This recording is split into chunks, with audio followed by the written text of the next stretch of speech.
E aí, pessoal, finalmente tomei coragem para terminar a primeira temporada da playlist de álgebra topológica. Então, vou falar sobre o teorema de Rambana. Não exatamente sobre ele, tá? Vou comentar sobre ele coisas que, nas quais ele aparece de certa forma, mas o que mais vai ser dito, o foco, digamos assim, desse vídeo, a Rambana vai ser só um coadjuvante. Os protagonistas vão ser os funcionários de Minkowski, tá? Porque eles vão aparecer para salvar o dia. E o Rambana vai ser só aquele personagem, aquela personagem que dá o suporte para a coisa acontecer. E tem um fone dessa vez. Tá? Estou usando uma melhoria no áudio. Uma melhoria no áudio. Patrocínio de Priscila. Muito obrigado. Vamos lá.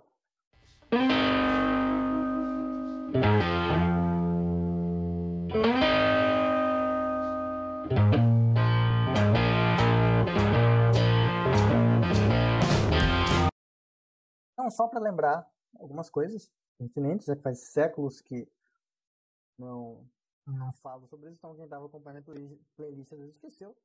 Então, você tem cá um corpo topológico, então é um corpo, tem estrutura algébrica de corpo, tem uma topologia que torna as operações contínuas e a operação de inversão multiplicativa, que pega um cara diferente do zero do corpo e manda um inverso multiplicativo, contínuo. Como, no meio do argumento das coisas que a gente vai fazer, precisa-se de completude no sentido né? Você quer que sequências convergentes, sequências de Cauchy sejam convergentes, você vai precisar lá de que na reta se traduz em existência de supremo, a gente vai precisar de supremo. Ínfimo. Eu não precisar de ínfimo, enfim, mas vocês entenderam. Melhor fazer tudo pensando que está em R ou C, tá? No fundo vai cair em R porque a gente vai usar umas seminormas e seminormas caem em R, mas o corpo de escalares pode ser os complexos também. Deve até ter algumas coisas sobre isso em corpos topológicos mais gerais, mas aí não é comigo ainda. Enfim, tem isso. Quando eu escrever EVT, EVT é um espaço vetorial topológico. O espaço vetorial topológico é um espaço vetorial sobre o corpo em questão, se você estiver considerando. Então, aqui esse espaço vetorial tem uma topologia que torna as operações contínuas. As operações desse espaço vetorial. Soma entre vetores e multiplicação por escalares. Por isso é importante que o corpo tenha uma topologia. Né? Porque, né? Enfim. Então, você está estudando álgebra linear, seja, chega um momento da vida em que você precisa mexer com funcionais lineares. Dado que estamos no contexto topológico, espaços vetoriais topológicos, então seria uma álgebra linear topológica, a pergunta é sobre como é um funcional linear contínuo. Né? Tem um funcional linear. Será que tem algum critério prático para você dizer se ele é contínuo ou não? Tem. Aqui já está escrito, a resposta é que o núcleo é fechado. Veja que se o funcional é contínuo, cara, aqui eu estou pegando um funcional diferente de zero porque o zero é constante, constante é contínuo, nada novo sob o sol. Mas se você pega um funcional linear que é contínuo, o núcleo, que é o conjunto dos vetores do E, dos pontos do E, cuja imagem é zero, o núcleo é pré-imagem desse zero. O núcleo é pré-imagem do conjunto unitário que tem o zero. Conjuntos unitários em espaços T1 são fechados. R ou C, como você preferir, são espaços em particular de Hausdorff. Então, o unitário é fechado. Como a função é contínua, para a imagem fechada vem fechado, o núcleo é, portanto, fechado. Para a volta, supondo que o núcleo é fechado, a gente quer mostrar que a Φ é contínua. Mas veja bem, sendo o núcleo fechado, quando a gente toma o espaço vetorial quociente, você pode colocar a topologia quociente nessa coisa. Eu não acho que eu falei disso em vídeo, provavelmente não vou falar, mas tem no texto e o link está na descrição. Então tem lá tudo de topologia quociente que precisa para isso. Mas o ponto é, quando você pega um grupo topológico e faz o quociente para um subgrupo normal, ou quando você pega um espaço vetorial topológico e faz o quociente por um subespaço vetorial, a topologia quociente torna esse quociente um espaço vetorial topológico. No caso de grupos, torna a coisa um grupo topológico também. E o resultado desse quociente, como espaço topológico, é de Hausdorff, T2, né, pontos distintos, separados por abertos juntos. Isso aqui vai ser satisfeito se somente ser a coisa que está usando para quocientar for um subespaço fechado do espaço original. Então, em particular, como estamos assumindo um núcleo fechado, esse quociente aqui é um espaço de Hausdorff. Só que não só isso. Como funcional é diferente de zero, sabe do teorema do núcleo da imagem que esse quociente aqui tem que ter a mesma dimensão da imagem do funcional, que vai ser 1. A imagem do funcional é o próprio corpo. Então a dimensão é 1. Só que sendo um espaço de Hausdorff com dimensão 1, esse cara é homeomorfo ao próprio corpo.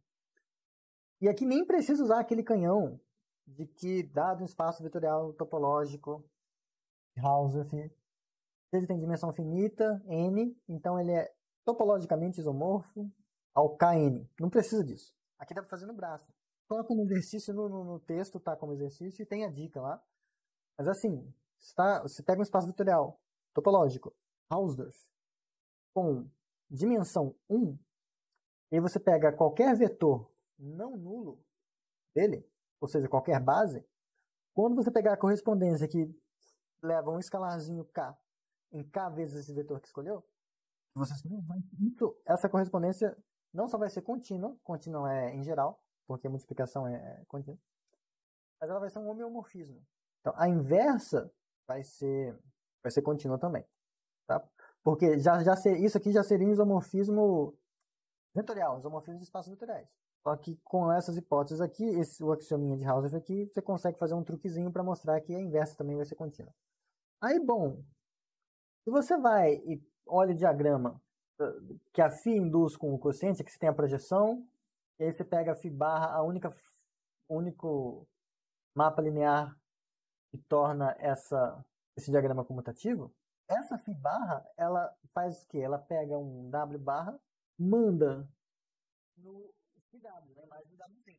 Bom, mas não é difícil ver então, por exemplo, como esse cara aqui tem dimensão 1, você pode pegar um W que não pertence ao núcleo, ou seja, a classe dele vai ser diferente de zero, tal que o φ desse W é 1, por exemplo. Se você pega esse Wzinho agora e coloca ele no lugar desse V, coloca o W barra no caso, e no lugar do espaço vetorial V você coloca esse quociente, essa correspondência que manda o escalar no K vezes W barra, quando você compõe com a φ barra, vai mandar de volta no K. Então, vai ser inversa. E se você fizer o contrário, eu também. Se você fizer a φ barra composta com esse negócio, vai dar a inversa desse homeomorfismo aqui.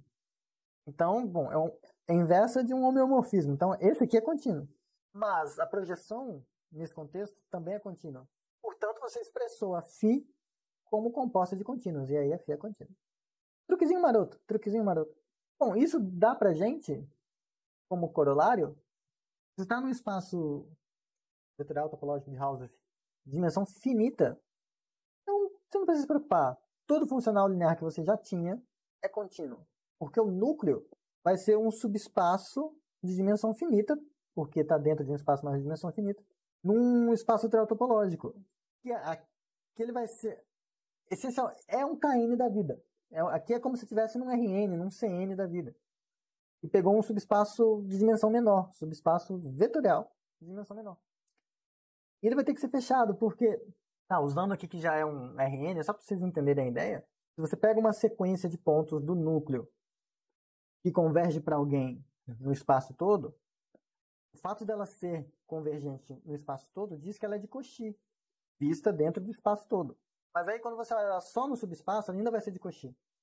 Mas como esse subespaço é homeomorfo a um KM, um KJ, alguma coisa assim, que é de Banach, o fato dela ser de Cauchy implica que ela tem que ser convergente dentro desse espaço. Então ela converge para algum lugar. Só que essa convergência nesse lugar menor é a mesma que um lugar maior. E o espaço de Hausdorff. Então o ponto para o qual a sequência se tomou convergindo é o mesmo que você descobriu que ela também convergiria lá dentro. Então o ponto limite pertence ao núcleo, e o núcleo é fechado. Tá? Isso é uma argumentação bem mais geral está feito com mais cuidado no texto, tá indicadinho lá onde pode encontrar cada uma dessas coisas. Bom, curioso é que vale a volta, tá? Se você tiver num espaço vetorial topológico com caráter enumerável.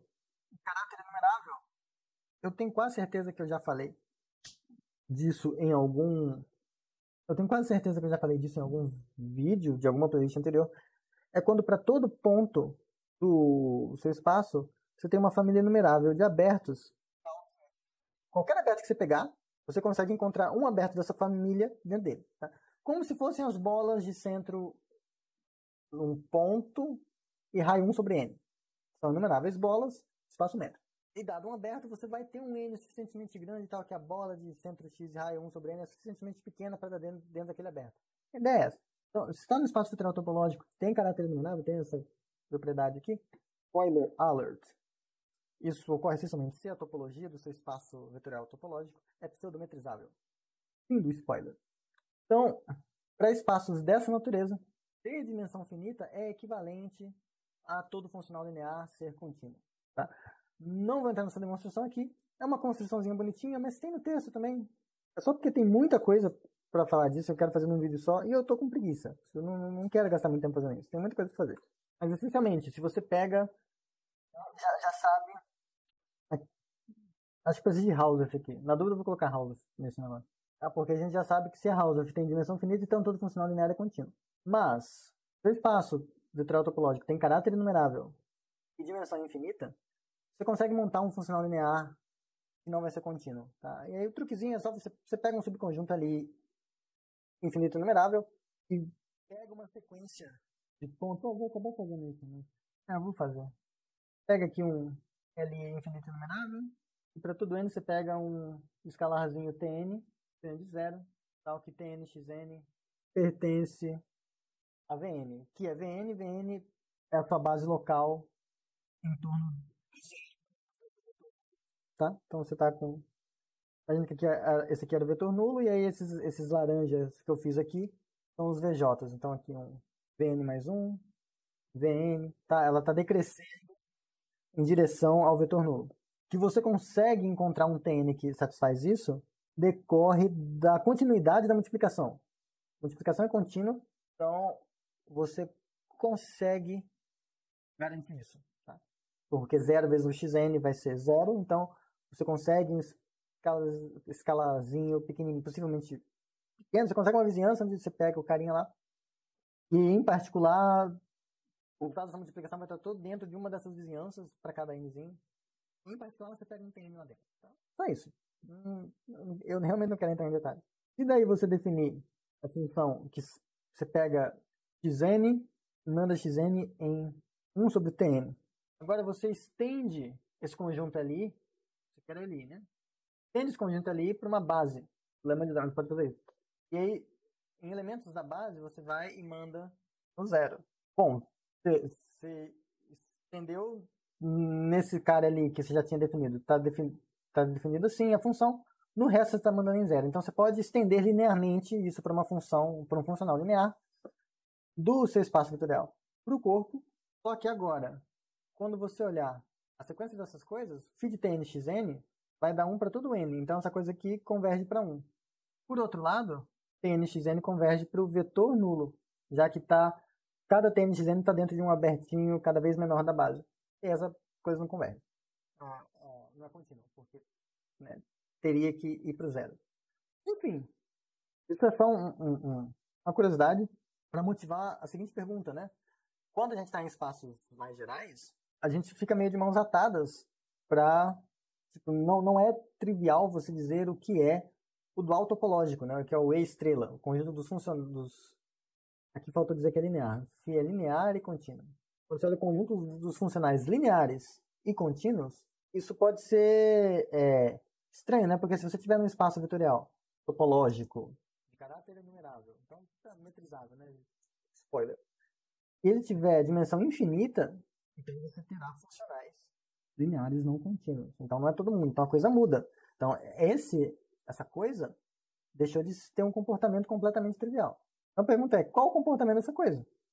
Como saber o mínimo disso? No caso, a pergunta que eu coloco, seria quando eu consigo saber que o dual topológico, esse estrela, não é trivial, né? Porque o que? A função nula está sempre lá dentro. Mas quando que tem outra coisa, né? E aqui eu até coloquei em amarelo esse espaço ali P estranho, que a analista gosta. Quando você pega P entre 0 e 1, porcaria, o dual topológico desse trem é trivial.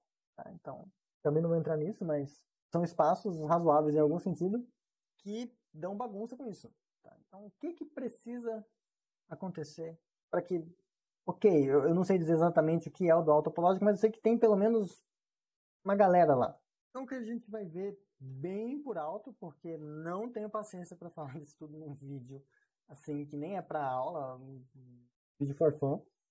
Esse teorema, que é um espaço vetorial topológico, o dual topológico dele, né, o conjunto de funcionais lineares contínuos, é não trivial, ou seja, tem um funcional linear contínuo diferente de zero, exatamente ser o vetor nulo tem uma vizinhança convexa diferente do espaço vetorial. No momento, quem lembra do começo do vídeo deve estar pensando, mas não era sobre Rambana? Calma, vai aparecer. Então, vamos começar pelo lado fácil, né? Se existe um funcional linear contínuo não trivial, então quando você pegar esse conjunto aqui, ó, todos os vetores do E, tais que a norma da imagem é menor ou igual que 1, isso vai ser uma vizinhança convexa do zero.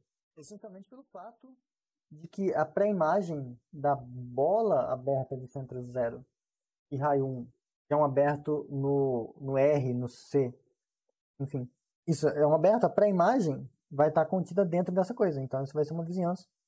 E fazendo brincadeirinhas com módulo e valor absoluto, coisas do tipo, e norma, sai que essa coisa aqui também vai ser convexa. E tem que ser diferente do espaço vetorial todo, essencialmente pelo fato de que o φ é diferente de zero. Então, essa parte é tranquilinha, é só fazer umas continhas mesmo. A desgraça é a recíproca. A desgraça é a recíproca. Dado uma vizinhança convexa diferente de como cozinhar um funcional linear contínuo a partir dela. Prisman. Então, 4 passos, começando pelo passo 0. Primeira coisa, é assim aqui. Dado uma vizinhança D apropriada, bonitinha, a gente define uma seminorma contínua. Então, é uma norma a menos de não degenerescência. Então, tudo que uma norma satisfaz, só que na seminorma pode acontecer que a seminorma de um vetor não nulo é zero. Pega um vetor não nulo, pode ser que a seminorma desse vetor dê zero. Mas se o vetor é zero, a seminorma dele é zero e vale o resto. Desigualdade triangular e escalar sai multiplicando com o valor absoluto com a norma dele. Então, dado um certo tipo de vizinhança do zero, uma vizinhança bonitinha, essa aqui já não seria, tá? Só tem que ser um subconjunto bem bonito. Esse aqui tá um pouco mais bonito. Daremos um jeito de construir uma seminorma contínua tal que existe algum vetor do espaço que não se anula na seminorma. Porque, claro, eu podia falar, não, define a seminorma que dá zero em todo mundo. É uma seminorma, é contínua. Bacana. Só que alguém será diferente de zero em alguém, para maior que zero. Aqui já adianto que a importância vai ser no fato de que é diferente de E. Esse W, algum W em E que vai satisfazer outro, vai ser um W que está do lado de fora. Então, o cara que está do lado de fora, isso aqui vai dar maior que zero. Feito isso, definiremos um funcional linear no subespaço gerado por esse vetorzinho. Então, dado um múltiplo escalar desse Wzinho, o subespaço gerado é a reta, né? Passando pela origem e por esse vetor. Então, multiplica por todos os escalares. Cada um dá um pontinho que mora aqui. Bom, essa expressão dele é única, já que o W vai ter que ser diferente de zero por satisfazer isso aqui. E essa coisa a gente vai mandar no mesmo escalar, aqui multiplicando a seminorma desse W, que está fixo. Tá? Porque é linear, é bem fácil ver que é linear, e satisfaz essa coisa aqui.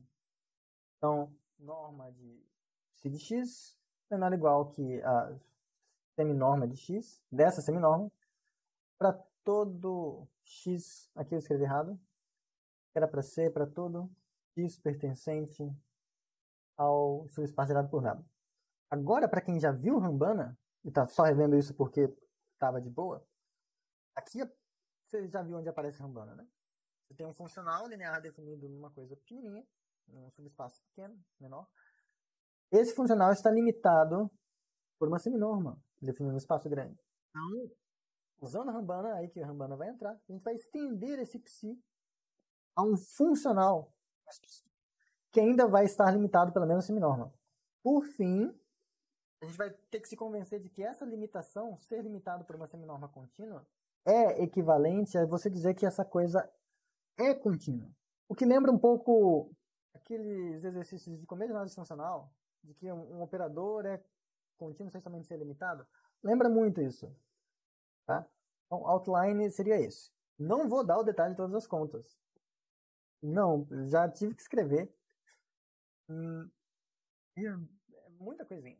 Mas vamos ver cada um desses passos com um pouquinho mais de cuidado, não muito mais, pra gente se convencer disso e acaba o vídeo. O que dá conta desse passo zero é uma coisa que chama funcional de Minkowski. Então, a ideia é a seguinte. Dado um D contido no seu espaço vetorial topológico, vamos dizer que esse D é um disco, o nome que usar para, que é um monte de condição que tem que satisfazer. Se esse D for convexo, então lembrando, convexo é quando uma coisa tipo essa não acontece. Quando você tem dois pontos e você olha o conjunto dos pontos ligados pelo segmento de reta, o segmento de reta escapa. Não, no caso do convexo, isso não pode acontecer. Justamente aquela coisinha do 1x, era tx mais 1 menos t. Y pertence a D para todo xy que pertence a D e para todo tzinho que você pega em 0 e 1. Tá? Porque o conjunto desses pontos descreve o que a gente entende como sendo o segmento de reta determinado pelos dois pontos. Então, ser convexo é isso que sempre aconteceu. É definição já clássica, né? Outra coisa é o D ser balanceado. Não sei se essa é a terminologia usual dos textos de análise funcional em português. Mas o balanceado é você dizer que alfa D está contido em D para todo alfa tem norma menor ou igual a 1. Esse alfa, claro, pertencente ao corpo. Então, no fundo, se você pega um vetor do disco e contrai ele, o resultado dessa contração ainda está no disco. Tá? É meio que, apesar do nome disco, ele não tem um furo. O nome disco talvez tenha sido infeliz. O outro é dizer que D é radial, em torno do zero. Esse radial tem textos que chamam de absorvente, absorbing ou absorbent. Tem uns textos que chamam assim. Mas eu vi algum outro que dava uma terminologia dessa radial e eu achei mais interessante. Mas enfim, talvez o fagocitador, não sei. Ele fagocita as coisas. É o seguinte, para todo x que pertence a E, existe um certo beta maior que zero, tal que alfa x pertence a D, para todo alfa que você pega, cuja norma dele no corpo é menor ou igual que beta. Então, você tem um vetor grande demais, por exemplo, você tem uma cota a partir da qual, se você contrai o vetor, multiplica por um escalar menor do que aquela cota, o resultado dessa multiplicação também vai estar em D. Então, não importa tal coisa, né? Porque a gente vai pegar isso como sendo vizinhança do zero, mas aqui nem importa isso na verdade. Você está com a coisa aqui. Se tem alguém que está fora, esse desenho que eu fiz aqui já estava dando, já ia dar errado. Porque essa definição, ela precisa que, no fundo, ela te força a desenhar o cara contendo zero. Por isso até radial em torno do zero, no texto eu escrevi em torno do zero. Se tem alguém fora do disco, então você por exemplo, você tá aqui, você consegue encontrar um escalarzinho a partir do qual, sempre que você multiplicar o seu vetor por um escalarzinho menor que essa cota, ele vai estar caindo aqui dentro. Não importa se ele está aqui, se ele está aqui, se ele está aqui. Em algum sentido, se você preferir pensar assim, se você multiplica o D, se você dilata o D, multiplicando por 1 sobre alfa, como se você esticasse o seu conjunto, a ponto de que ele consegue, você sempre consegue um escalar grande o suficiente de modo que ele vai pegar, quando você fizer dilatar ele por essa quantidade, ele vai pegar aquele vetorzinho que você escolheu arbitrariamente. Um disco é uma coisa que tem todas essas coisas ao mesmo tempo. Dito isso, nota que se você pega um x qualquer que pertence ao seu espaço vetorial topológico, que está com D um disco, então existe um R maior que zero, tal que o X pertence a R vezes D. R vezes D é o conjunto de todos os vetores que estão da forma R vezes alguém do D. E aqui, naturalmente, é diretamente o fato de ser radial que está dando para a gente esse R, né? No caso, você pega ele como sendo o 1 sobre beta, por exemplo. Beta menos 1. Beta elevado a menos 1. Então, sempre existe um cara que satisfaz isso. Em particular, isso segue que esse conjunto aqui, ó, SX, igual ao conjunto dos R's maiores que zero, mas que X pertence a RD, esse conjunto depende de vazio. E ele é limitado inferiormente pelo zero. Porque todo mundo que está aqui maior que zero é. Tem pelo menos alguém, todos são por definição maiores que zero.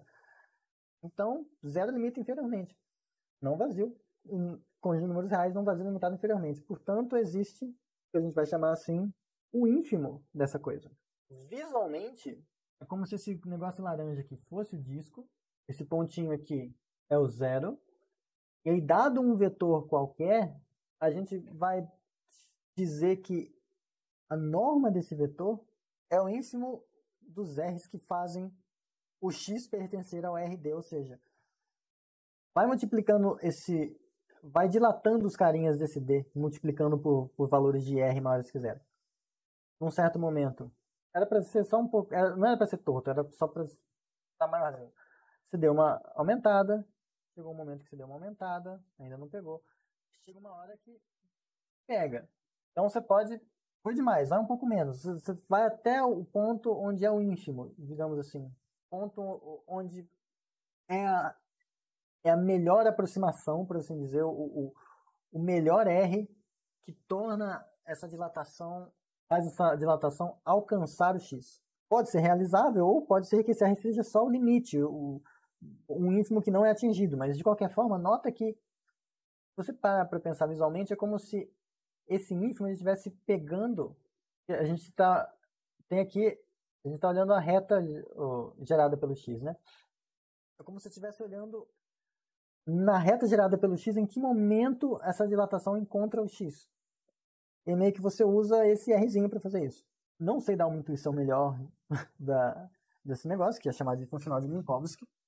Mas aí o pulo do gato, a coisa maravilhosa, é que essa coisa que a gente definiu aqui é de fato uma seminorma, mas ela é uma seminorma contínua. C e somente C.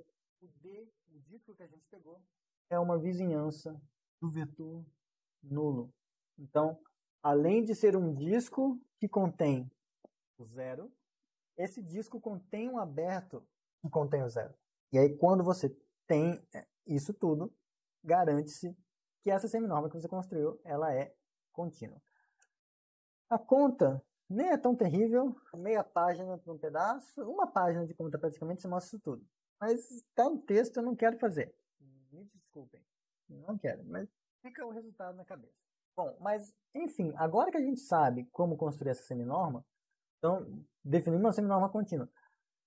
Nota que no contexto onde a gente estava, tinha uma vizinhança convexa diferente de E.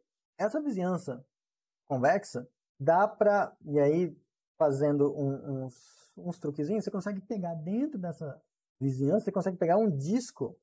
Ah, bom, você vai pegar um negócio que é um disco que é aberto e está dentro da vizinhança convexa. De novo, é um trem chato fazer isso, mas você consegue. E aí, pegando então o desenho da demonstração, né? Você está lá com a sua vizinhança convexa, podia ser estranho, e dentro dela você pega um discozinho bonitinho, aberto. Então aqui dentro, esse disco ele próprio é aberto. Então quando você define o funcional de Minkowski para essa coisa, isso aqui vai ser uma seminorma contínua. Agora, como essa vizinhança convexa que a gente pegou no começo, ela é própria, existe um Wzinho aqui que não pertence a esse convexo. Tá aqui, tá lá de fora. Só que, se você contemplar a definição dessa seminorma por bastante tempo, você vai ver que se você pega um certo vetor tal que a seminorma desse vetor, essa seminorma, é menor que 1, então é porque o vetor pertence ao D, já para começo de conversa. Então, se você pega alguém que não está no D, em particular, se não está no convexo, então não está no D, então esse negócio aqui tem que ser maior ou igual que 1. Em particular, maior que 0. Beleza.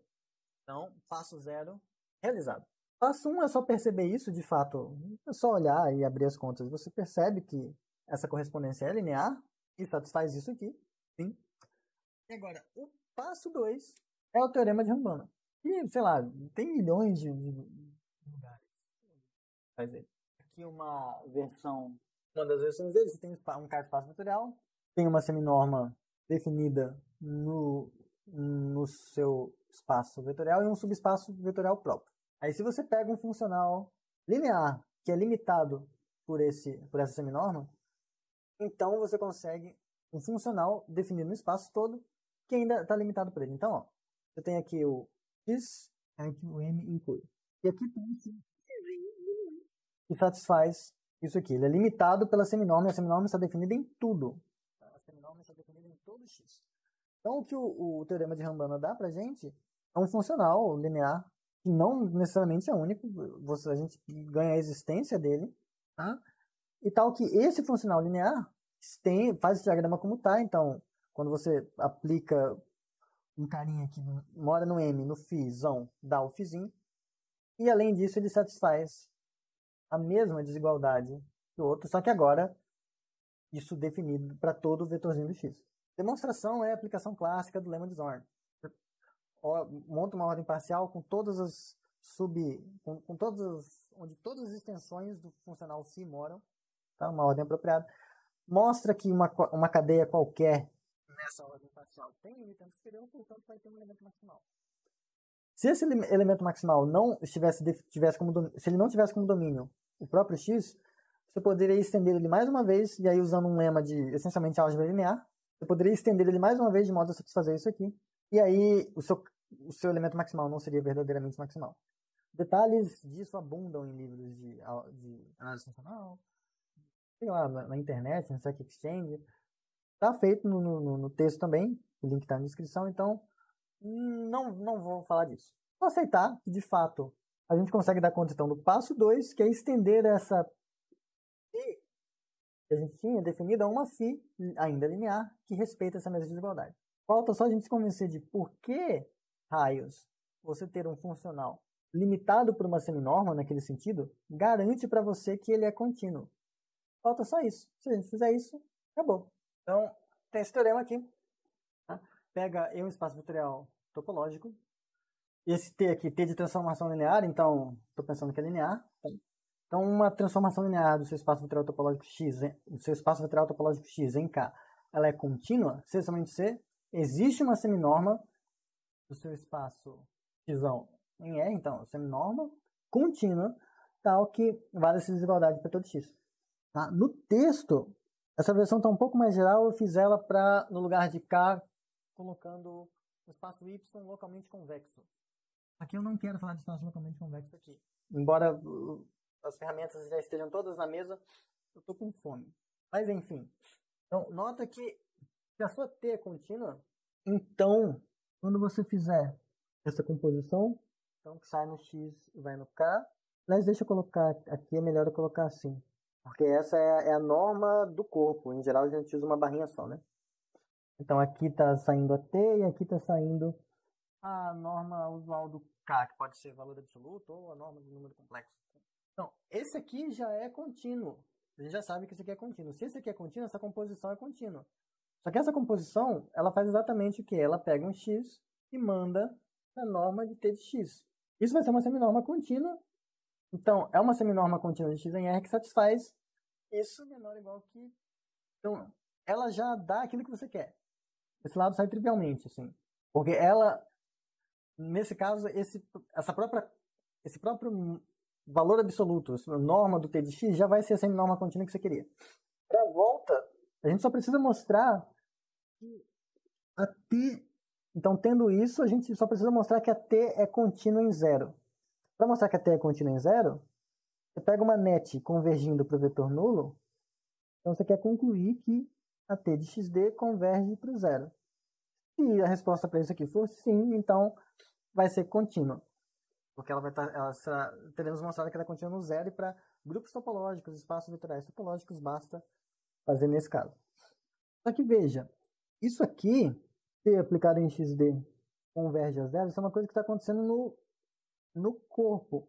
Isso acontece se somente se isso aqui acontece. Só que agora vem o pulo do gato. Como isso aqui a gente está tomando como hipótese e a seminorma é contínua, o S de XD tem que ir para o zero. Só que o T de XD por hipótese, quem é esse S? Esse S é a seminorma contínua que existe por hipótese. Quando a gente faz isso aqui tá sempre limitado pelo S de XD. Então, aqui a gente é obrigado a concluir que essa coisa aqui acontece. Mas essa aqui é equivalente a essa, que era equivalente, que é exatamente o que a gente queria.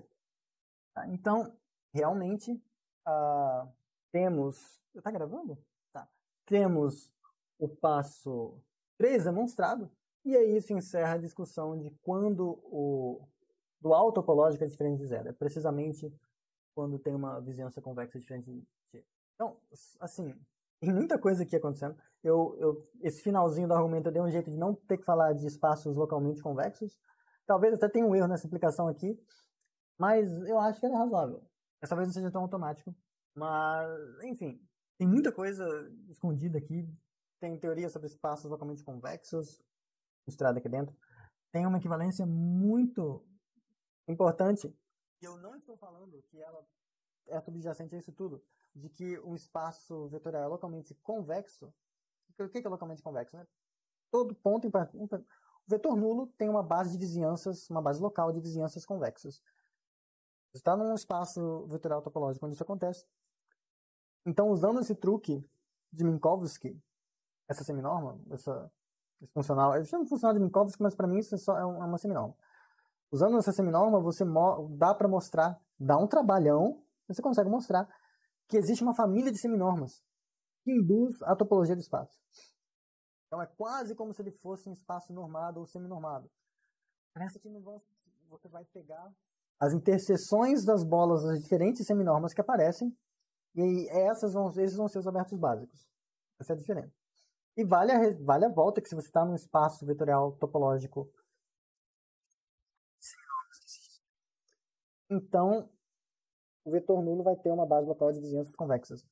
Tem muita coisa aqui. Isso está na seção de funcionais lineares, convexidade e teorema de Rambana do capítulo 5 de álgebra topológica. E aí tem um teorema interessante uma discussão interessante para fechar essa playlist com a de álgebra topológica que eu comecei ano passado, tá? Mas haverá mais coisas. No capítulo já tem Bana Alaoglu. Aliás, o Bana Alaoglu Bourbaki, feito para espaço de trás topológico, já está feito lá. Não quero fazer vídeo sobre isso agora. Pretendo, nesse capítulo ainda, ter um pouco de análise funcional em espaços não arquimediano, que é feita sobre corpos topológicos mais estranhos. Vai ter na parte dos espaços de grupos topológicos, vai ter construção da reta real no estilo Bourbaki. Tá, eu vou até colocar minha cara aqui. Cadê o negócio? Fica menorzinho. Ó. Então, vai ter um pouco sobre estrutura uniforme de grupo topológico. Como construir a reta real usando esses conceitos de completamento de grupo topológico, que usa o completamento de espaço uniforme, que tem numa outra playlist. Então, ele vai ter umas coisas sobre espaço de Frechet, espaço de Hilbert, completamento, representação de Riesz, umas coisinhas assim. E as questões de dualidade. Já tem feito o teorema de Bana-Alaoglu, não tenho certeza se está na última versão que eu deixei disponível, no Natal do ano passado, a última é aquela. Mas está lá. Ainda vai ter teorema de Eberlein-Schmulian, tá? Vai ter um pouco de análise não arquimediana, que eu falei aqui. Pega outros tipos de corpos topológicos. E ainda pretendo que tenha teoria de Galois em dimensão infinita, que precisa de topologia cru, umas coisas doidas assim. Se o Pedro Pimenta me mandar o que ele fez usando análise não standard em grupos inteiros de Galois, eu posso dar essa abordagem, porque nesse ponto do texto já vai ter passado ultrafiltros, então tudo bem, pode falar de ultraprodutos. E se eu não tomar juízo, vai ter ainda um pouco sobre dualidade de... Como é que chama?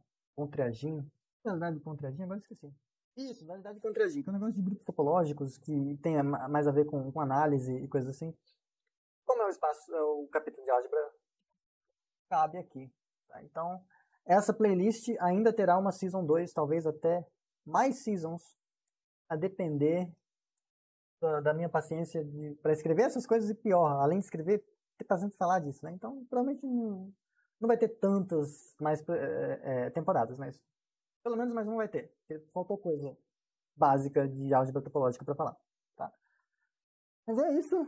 Eu ia gravar um outro vídeo hoje, mas não quero. Então, vou pedir alguma coisa para comer e divirtam-se. Até mais.